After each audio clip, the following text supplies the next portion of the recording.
ইসলাম বলে এই লাশটা গলে যাবে, পচে যাবে, কিন্তু এটার অমর্যাদা করো না। কর্পূর দিয়ে, খেজুর পাতা দিয়ে এটাকে ওয়ার্ম ওয়াটার দিয়ে, গরম পানি দিয়ে ধৌত করো। সাদা শুভ্র ধবধবে কাপড় দিয়ে লাশটাকে তুমি কাভার করো। তারপরে খাটিয়ার মধ্যে লাশটাকে রেখে বিশাল একটা প্রোগ্রাম করো, একটা ফিউনারাল প্রোগ্রাম করো। ওই প্রোগ্রামের ডানে বায়ে পেছনে লাশটারে রাখলে হবে না, প্রোগ্রামের একেবারে সামনটাতে তুমি লাশটাকে রাখো। সুবহানাল্লাহ। একটা ফিউনারাল প্রোগ্রাম করতে হবে, তাকে শেষ বিদায় জানাতে হবে, যেটাকে আমরা জানাজা বলি। কি বলি?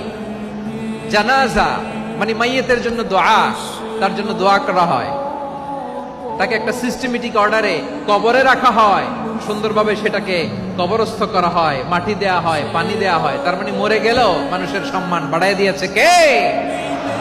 এজন্য আল্লাহ বললেন ওয়ালাকাদ কাররামনা বানি আদম, বনি আদমের সম্মান মর্যাদা আমি আল্লাহ বাড়িয়ে